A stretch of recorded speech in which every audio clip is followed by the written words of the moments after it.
What is up, everybody? This is the Crappy Gamer, and we are going to be doing our top 10 greatest heroes of video game lore, in my opinion. Now, obviously, there are other amazing heroes in video game lore. Lynx, the woman from Metroid and Halo and Destiny and a bunch of other things. I haven't played them. This is strictly what I've played. Okay. This is what I've played. This is my heroes in my history of playing games. So, as per usual, with the last round of the villains, I wanted to shout out to the people that almost made the list. Clayman from Skull Monkeys made the list. The honorable mention.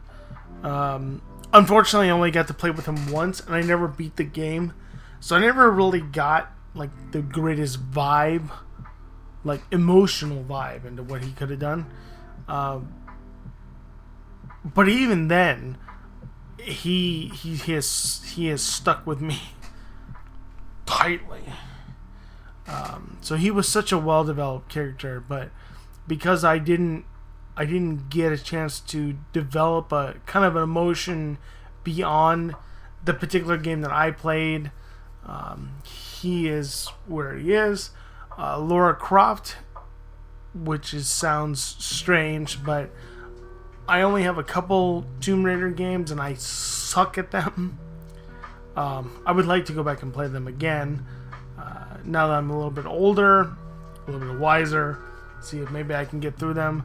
But I know, for a lot of reasons, wink wink, what Lara Croft is to the video game world and beyond, but I don't have the personal experience to say that she would be among the list of the people that would really make my list. Again, personally for me. Aloy from Horizon Zero Dawn. Awesome character, and I'm really hoping they extend beyond this. She kind of went from being that to that kind of character. She's one of those kind of characters. The game is amazing, and she fits into that mold really nicely. I just need more. I mean, she's newish, was a couple years ago. So we'll wait and see what she might develop, but she may actually end up on that top 10 list. Gabe Logan from Siphon Filter. This one was hard, but I suck at Siphon Filter. I would love to go back and play all of them now, again, as a more mature adult. But at the time, playing as a pre-teen, I got my ass handed to me enough in Siphon Filter that I was kind of... but I did beat Siphon Filter.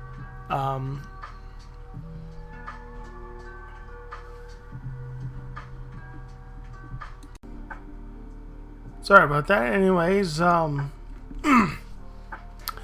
with Mr. Logan,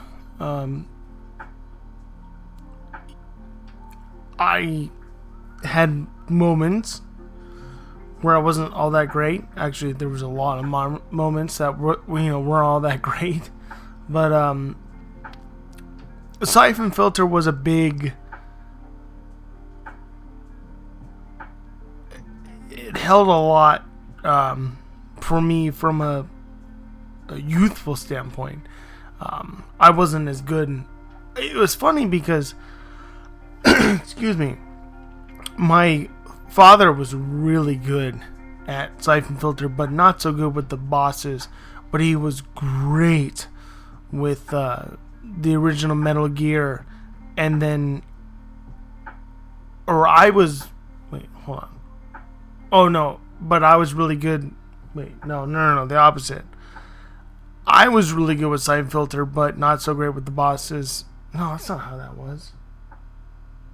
Yeah, that's vice versa. I was really good with Metal Gear, but not so good with the bosses. He was really good with Siphon Filter, but I was really good with bosses. And it was weird, this kind of weird dynamic. And then that changed. But initially, I struggled with, excuse me, with Siphon Filter. But amazing game. And Gabe Logan was one of those initial superhero guys for me, because I was never a comic hero guy. So he was one of my first superhero guys, way back when. The next on my honorable mention is Jin Sakai. I'm playing right now again. This will be my second time through for Ghost of Tsushima, and it's just, I don't know. He just feels like the kind of everyday kind of person. Like, you have your ups and your downs and your convictions, and then your questions. And what? Oh my god. Really? Zamumi? Okay. Well, that was unexpected, but there we go. So a little poot is in the background. I don't know if you can see here. She might be in there. I don't know. It'll be hard to tell until afterwards. But yeah, so the Jin Sakai is number 4 on my honorable mention. Bomberman is on there. Primarily for me for, Bomberman Hero on Nintendo 64. I'm trying to get through this because it's going to take forever. I did this last time. Travis from No More Heroes and No More Heroes 2 is on there. Oh my god. He was probably the one that I was like, there's one other, actually, the next 3, but Travis was one of them. The Wanderer from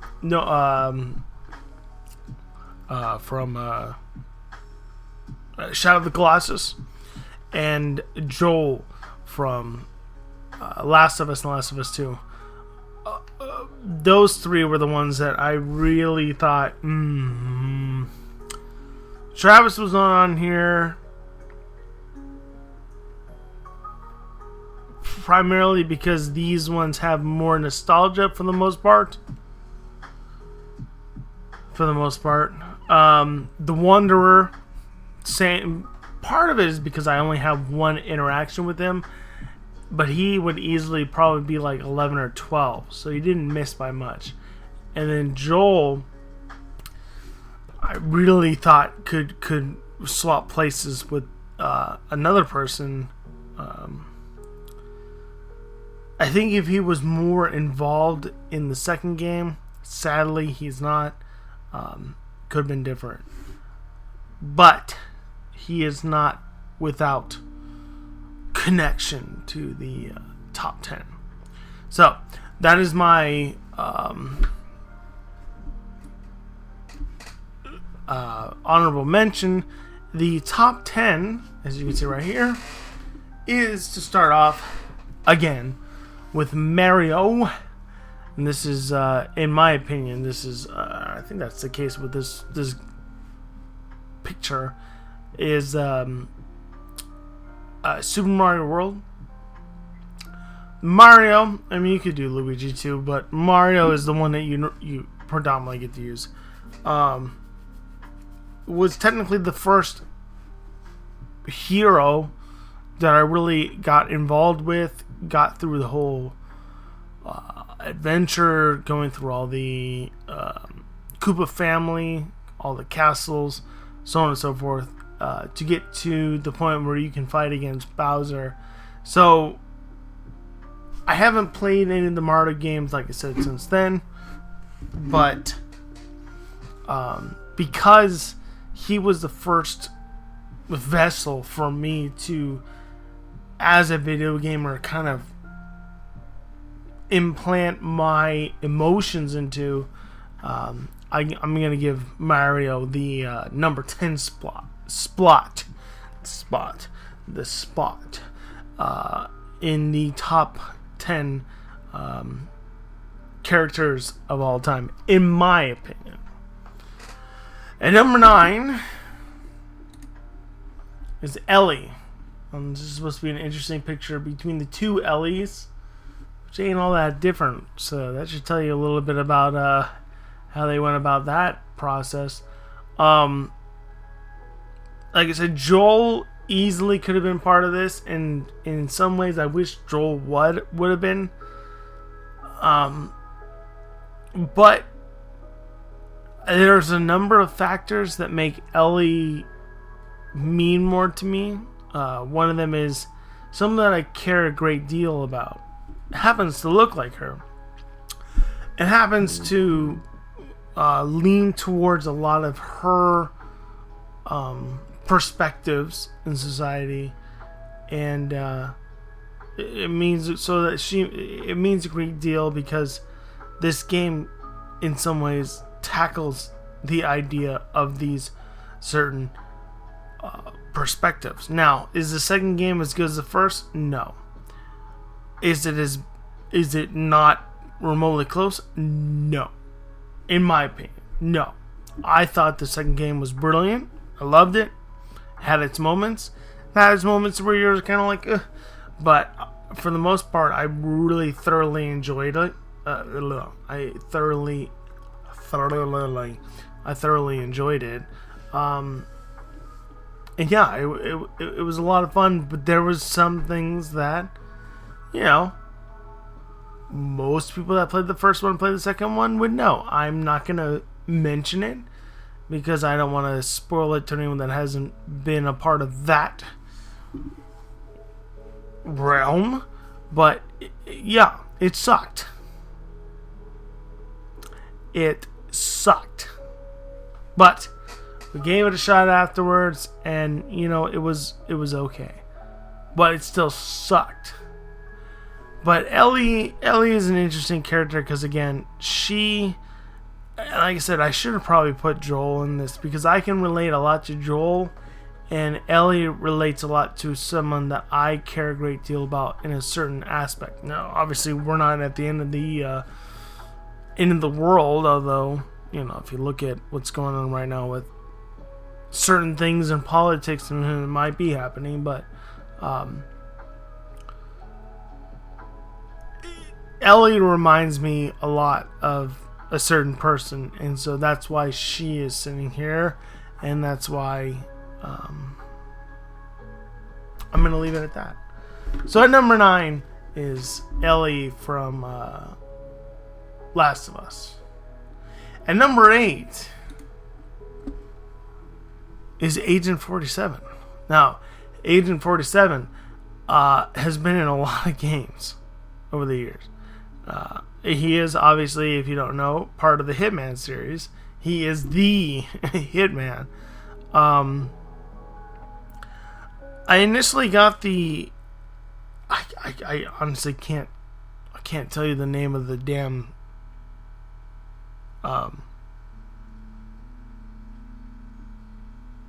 package, I guess. But I want to say the third one I played. It must have been the third one I played. I think it was the third one I played, but it would have been not Absolution, but it would have been, what was that thing? I apologize, I can't think of it now. But the first two, I had tough luck. But I think the third one must have been the third one. I just don't understand the order, or I can't remember the name of the order. But the third one, goes down as one of my favorite video games of all time, because there were certain, like there was a San Jose setting, and you had to kill a guy. You had to find a way to either kill the guy outside or walk inside or do something, and then you had to kill his girlfriend. And I always just remember, like, oh yeah, you walked it, you kind of like ran around the corner, and then you like killed the party clown, and then you walked in, and then you fucked around with the barbecue, and then that exploded, and then you collected one thing, and then you could knife. There was a whole bunch of things you could do. That's the coolest thing about Hitman. But boy, man, if you had a cool dude for a character, Agent 47 was one of those guys. Especially for me, being a guy that I can't grow a lot of hair. I mean, I can grow a decent amount of hair on my face, but I would take his skill set and his body type and not look like this from my beard and just be clean shaven like that. But he's just a cool dude. So he is number 7 on my list, and at he's number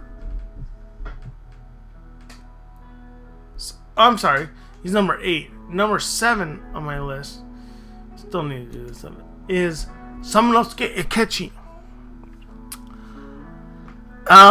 Actually one of the first Japanese historical-ish characters that I was introduced to. I didn't know it at the time,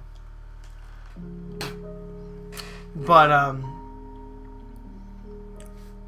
you get introduced to him obviously in the original game, but in the third game is where you kind of start to develop some kind of connection to him. And I think that's really cool. You kind of, I don't know. I have a much greater connection to the third game, so I could, be a bit biased. But as you go along, you there's a little more. There's a little more into his adventure, especially when you have what's his name, Jean Reno is his counterpart. His what the hell's his name? Something kind of Shiro. But his voice actor is supposed to be really famous. And then you had Jean Reno, who did the French voice acting, which is too bad. I wish he would have just done the English. Like, I would have been fine with the broken English. I don't care. I like that. I want, if a voice actor, foreign voice actor is that good that he can speak other languages, I say bring it on. That's awesome. Takeshi Kaneshiro. It should be Takeshi Kaneshiro. It keeps popping in my head, so whatever. That's supposed to be him. And he's in one of my favorite movies of all time, and I don't have a whole lot of, favorite movies. But there was just... Samanosuke was... It took a long time for me to get into it because I was terrified of those goddamn games. They are in line with the Resident Evil. They're Capcom games, so they're Resident Evil connected games, but they're not Resident Evil 2. Obviously, they're a totally different thing. But yeah, I always had that kind of like I'm gonna get my ass handed to me kind of thing, freaked out or whatever. But Samanosuke was like, in a lot of ways, he was the first Japanese character in video games, which, there's a lot of them, but he was the first one for me that I was like, I started to feel pride for my heritage. Like, yeah, samurai, you know? So, that's why I think Samanosuke is where he's at on this list. At number 6. This is a hard one, but Ezio, Auditore di Firenze. Da Firenze. I played almost all. I have not played the Egyptian one. I need to get around to doing that.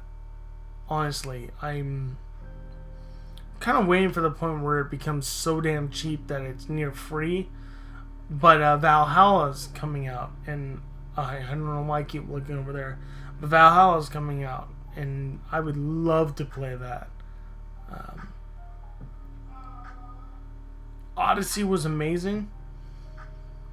I had to pay a little bit more for the leveling up. I really hope Valhalla's not like that, but I have a feeling it's probably the case. You know, Ubisoft wants extra money, and I would probably pay the extra $5 to increase the experience, because I don't want to grind. I don't really want to grind. And I think a lot of people like myself that just want to play the storyline don't want to grind, and I think that's who they're targeting, which is why I've been really hesitant. Plus, I didn't even know it came out. But Ezio, from the very, very, very, very beginning, damn near to the beginning, you know, Altair is the very beginning, but the Ezio arc, they did a great job. I think it was one of the first ones where from near birth, and I was thinking of putting your life in Fallout 3.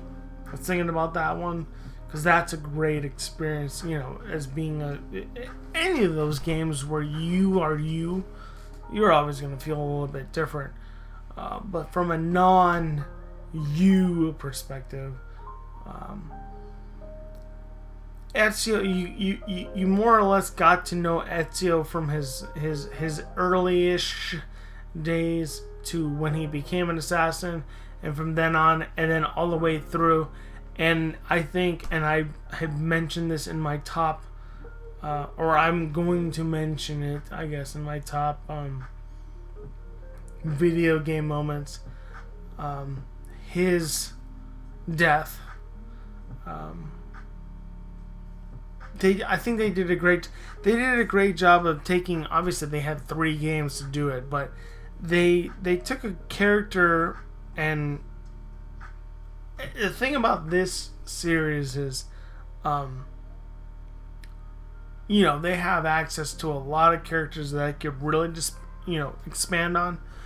But with this particular character, they managed to spread him and throw him out there and say, hey, this is who this is, and then end it. And it's like a good song.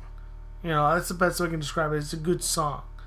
And he had a good finish. And so they did a great job, I think, with Ezio. Other characters, you know, a lot of it is they didn't have enough time. But because they had 3 games with Ezio, I think they did a great job. I think Ubisoft did, a great job with Ezio. So Ezio is my number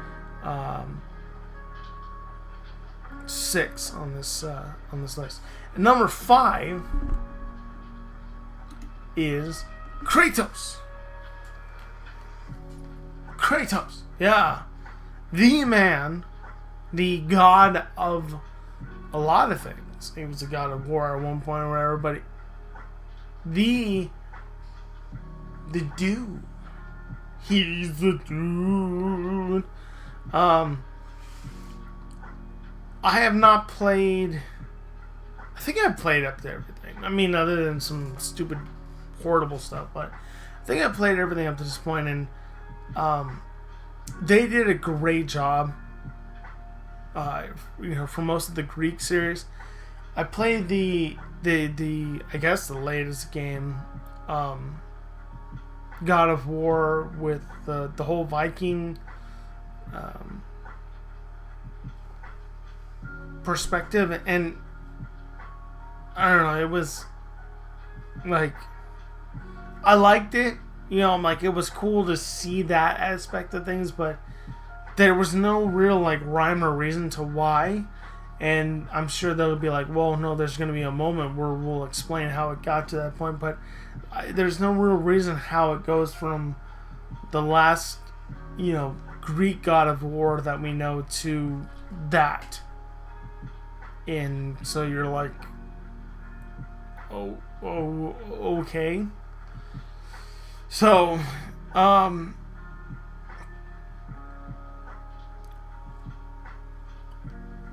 I still look at and still feel like, you know, the all of the God of War games prior to the most recent ones have that kind of vibe. I think the first one in some ways resonates with me because that one was no joke, and then the third one resonates with me because and I'll mention that sure in another video, was probably one of the most beautiful, at least boss battles that I've ever seen.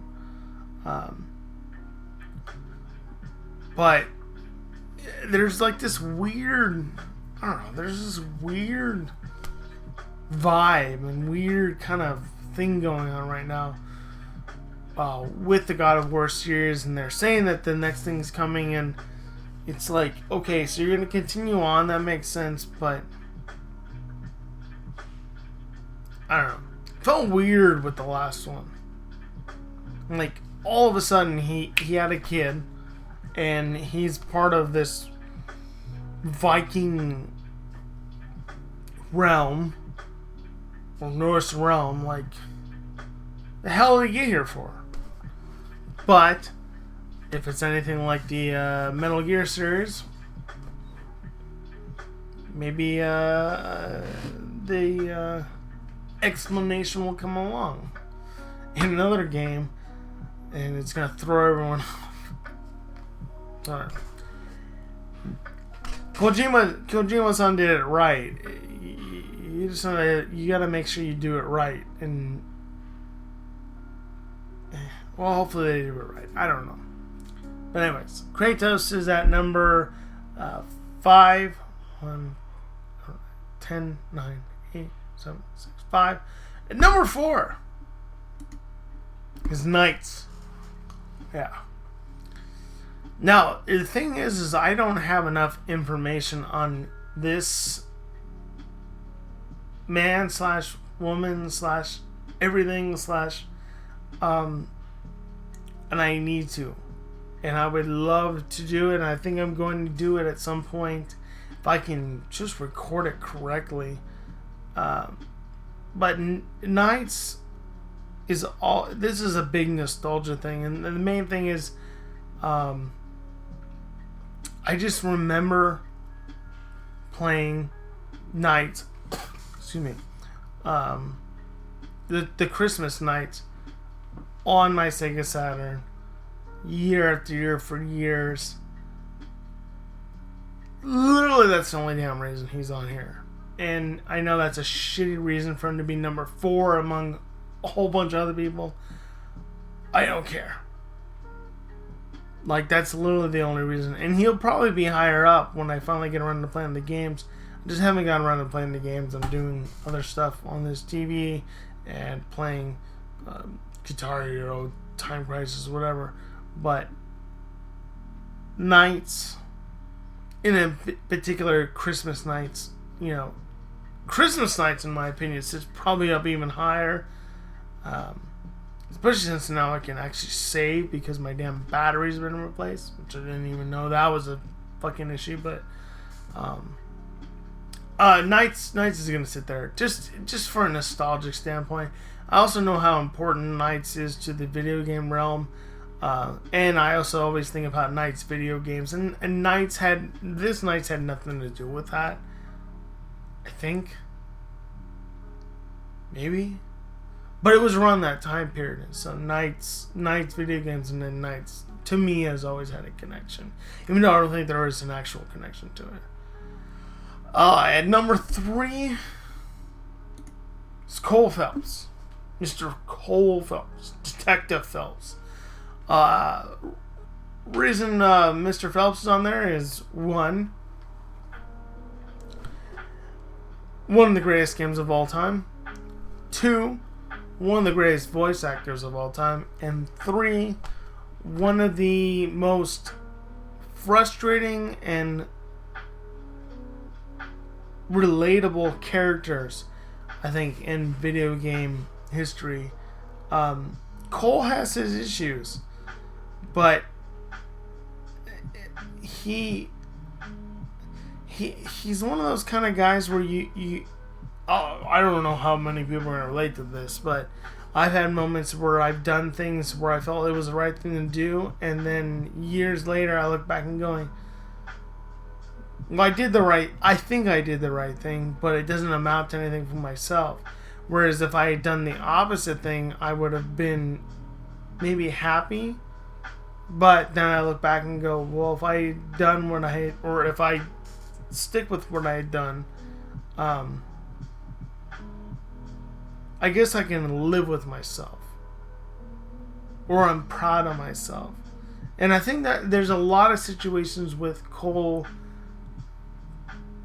getting onto the force and being, interviewed and questioned a lot by his partners, that I think he feels the same thing, where he goes, there's a lot of things that he could have done differently. I don't know if he would have wanted to do them differently. There are some situations in my life where maybe I would have wanted to do them differently, but at the same time, where I ended up has made me happy. And I think he thinks that the same way too. I don't know how many people can relate, or maybe a lot of people can relate. I don't care. That's my opinion on things, and I think that's where he is in some ways with his mentality. The game itself is worthy of this list because of how incredibly well done it is, the pace and everything like that. But Phelps is such a great harbinger of the flow and pace of this game. So that's why he would be my number 3. And number 2 is Vincent Brooks. Mr. Vincent Brooks. In the small picture. I had bigger pictures, but freaking most of those pictures I couldn't post for some stupid ass reason. He is the protagonist of my favorite game, which, or at least one of my top favorite games. I'm still wanting to make sure, but that is Catherine, and excuse me. The biggest reason that he is up there is he's kind of the everyday man. Like, you have that indecision with marriage, indecision with maybe cheating, indecision with your future, more than anything.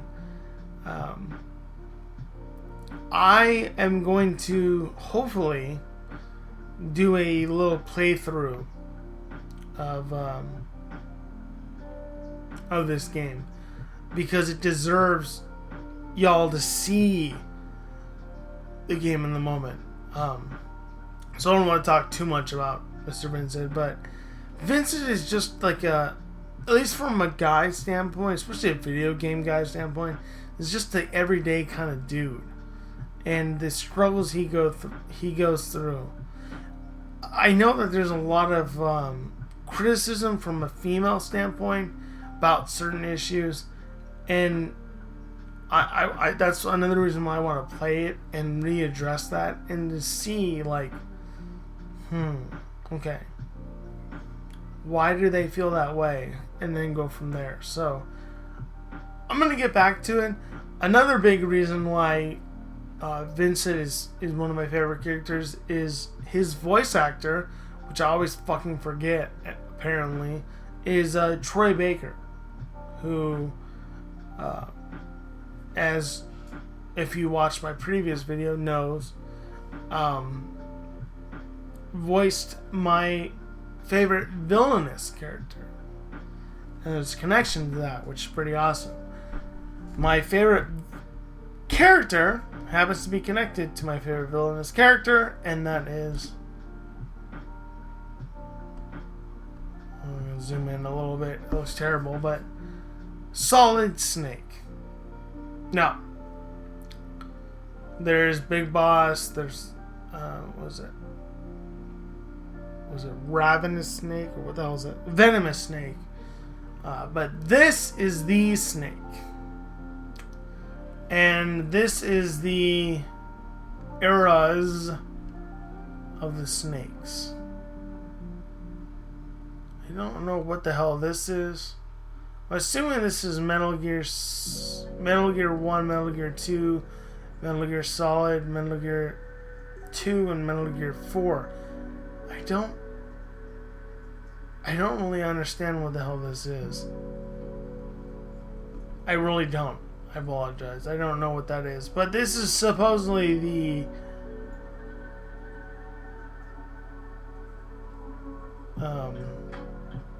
progression of Solid Snake over the years. You know, I mean, genuinely, it would make so much more sense for me to explain why Solid Snake is my favorite video game character. Like, through the games. And I'm probably going to. So, like, it just doesn't make any sense. Because, like, I'm not going to be able to explain it in a short brief. But I've been a fan. I wasn't a fan of these two. And these were before my time. But from here on out, I've been a fan of Snake for 22 years. You know? And playing the games and understanding Snake's character, there is no there's no video game character I've had more of a connection to. I know a lot of people have had connections to Mario, so on and so forth. You know, numerous characters, but Snake and the entire Metal Gear series, the characters have a kind of emotional baggage attached to them. And so you've gotten that emotional baggage from understanding who Snake is. And I think a lot of games have never been able to do that. Obviously, God of War, they've learned, but Metal Gear was one of the first ones to have emotional baggage from start to finish with a lot of their characters. So you had an emotional investment into the characters. And so my very first emotional investment into a character was Snake. And and you'll see it in my top video game moments of all time. Excuse me. When he gets to Metal Gear 4, there's a heavy moment in my life. But I think that's the biggest reason, most of all, is Snake has been part of my life since the earliest days of when I really started to become, like, entwined into video games. And I've always had that connection to him since then. It's just like Ichiro. When Ichiro came to the United States, started playing baseball, I was connected to Ichiro, and I wanted to try to be like Ichiro. And I wasn't a baseball player. I mean, I'm a softball player now, but I'm not a baseball player. I mean, you could throw a fucking fastball at me, and I wouldn't be able to hit it. But my mentality was always, oh man, I would love to have been him and be able to just slap a ball and all this kind of stuff. It's the same thing here. Like, I think a lot of us wanted to be, Solid Snake. And we just kept with it, game after game after game. And then they went in reverse and went back in time and blah, blah, blah. But you were always like, you wanted to be Snake, especially because David Hayter's probably one of the greatest voice actors of all time, alongside Troy Baker, which he actually got to work with.